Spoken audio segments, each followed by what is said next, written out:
کہ اللہ تعالیٰ نے کہا آپ کو، یعنی ہم لوگوں کو، آپ صلی اللہ علیہ وسلم پر درود بھیجنے کے لیے، جی اور ہم جب درود پڑھتے ہیں تو ہم کہتے ہیں اللہ کو کہ آپ درود بھیجیں ان کے اوپر. یہ کنٹرڈکشن ہے. یہ ایک تو اس جو نقطے کو واضح کیجئے، یہ جو ہے اپنا درود شریف ہے جس کو ہم درود شریف کہہ کے پڑھتے ہیں، یہ کس کی اختراع ہے؟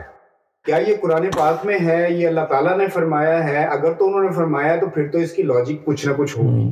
اگر یہ ہماری اپنی اختراع ہے پھر ہم اس کے اوپر یقیناً بات کر سکتے ہیں کہ اس میں ہم نے کیا کیا، ٹھیک کیا، یا اس کو اور بہتر کرنا تھا.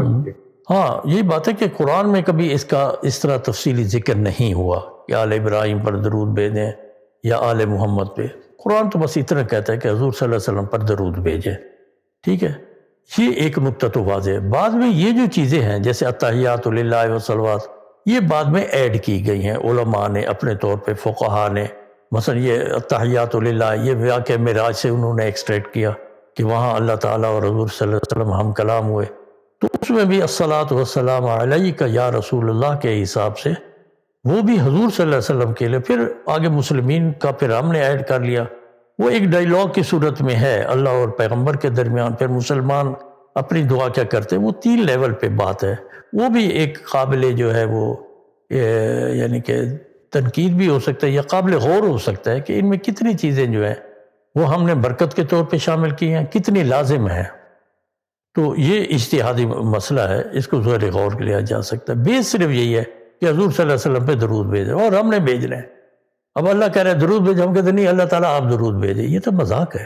اچھا، وہ کون سا درود ہے جو اللہ تعالیٰ نے فرمایا آپ بھیجیں اور ہم بھیجیں گے؟ سمپل یہ، اگر عربی میں بھیجتے اللہم صلی علی سیدنا مولانا محمد، بس یہ ہے. اور اگر میں تو کہتا ہوں اپنی زبان میں بھیجیں بھائی، کیونکہ یہ ہے اپنے میں کہ اے اللہ تعالیٰ ہم تیرے حکم کی تعمیل کرتے ہیں، ہم تیرے پیارے پیغمبر کی جو ہے تحسین کرتے ہیں، اور ان کی جو ہماری عنایات ہیں اس کی ہم شکر گزاری کرتے ہیں، اور درود بھیجتے ہیں تیرے پیارے پیغمبر پر اور ہمارے وہ جو ہے وہ پیغمبر پر جن کے ہم امتی ہیں. یہ صلی اللہ علیہ وآلہ وسلم بھی تو ایک درود وہی ہے، یہ درود جیسے ہم ویسے بھی ہر جہاں حضور صلی اللہ علیہ وسلم کا نام آتا ہے تو ہم کہتے ہیں جیسے جی حضرت محمد صلی اللہ علیہ وسلم، اس میں بھی ہم صلی اللہ علیہ اس میں بھی وہی بات وسلم کہتے ہیں. نہیں، صلی اللہ علیہ وسلم کافی ہے، آل کہنا ہی نہیں چاہیے.